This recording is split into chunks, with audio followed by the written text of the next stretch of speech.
Hello বন্ধুরা, চলে এসেছি তোমাদের সাথে আর একটা হেয়ার স্টাইল নিয়ে। এটা একটা ব্রাইডাল হেয়ার স্টাইল বা রিসেপশন হেয়ার স্টাইলও বলতে পারো।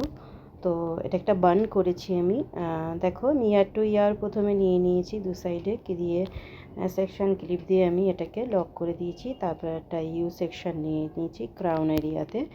তো দেন আমি আর বাদবাকি যে হেয়ারটা আমি একটা পনিটল করে নিলাম। তো পনিটল করে নিয়ে আমি ভালো করে এটাকে গার্ডার দিয়ে আটকে দিলাম। দেওয়ার পরে একটা আমি ডোনারের সাথে অ্যাড করে দেবো। ডোনারটা দিয়ে ভালো করে ইউপিন দিয়ে ডোনারটাকে ভালো করে সেট করে দিতে হবে, আর নাহলে যে কোনো সময় খুলে যেতে পারে। তো তারপরে আমি এটা গার্ডার দিয়ে হাফ করে দুটো হেয়ার সেকশন করে আমি গার্ডার দিয়ে সেট করে দিলাম। দেন সেট করে দেওয়ার পরে আমি ভালো করে আবারও ইউপিন দিয়ে সেট করে দিয়েছি। দেন আমি উপরে চুলটাকে নিয়ে একটা ক্রসভাবে আমি এটাকে কভার করে নিয়েছি। তো আবারও আমি ইউপিন দিয়ে ভালো করে সেট করে দিলাম।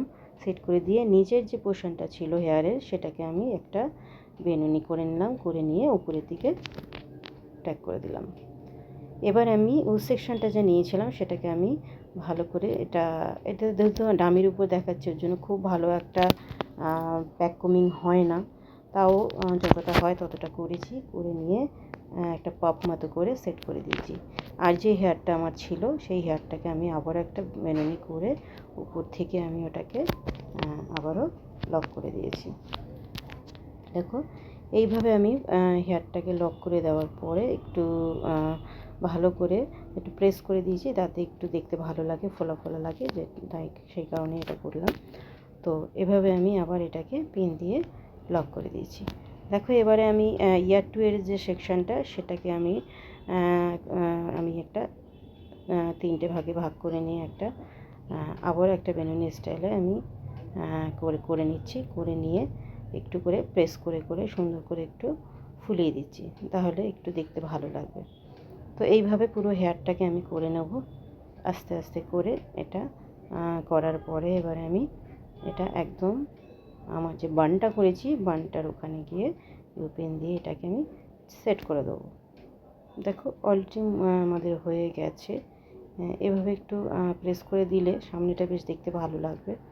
তো চলো, এভাবে আমরা ইউপিন দিয়ে সেট করে দেওয়াতে যে বাদবাকি হেয়ারটা ছিল সেটাকেও আমরা আস্তে আস্তে করে একটা বেনুনি করে নিয়ে সাইড দিয়ে ঘুরিয়ে দেবো, তাহলে বেনুনির দু সাইডটা দেখতে খুব সুন্দর লাগবে সেই কারণে।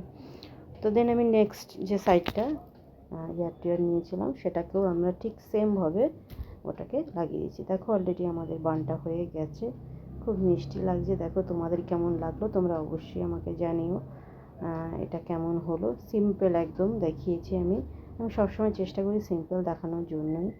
তো কেমন লাগলো তোমরা অবশ্যই জানিও। এই ভিডিওটা যদি প্রথম কেউ দেখে থাকো তাহলে সাবস্ক্রাইব অ্যান্ড শেয়ার অবশ্যই করো, এবং আরও ভিডিও বানাতে আমি তাহলে আগ্রহীত হব। দেখা হবে নেক্সট ভিডিওতে।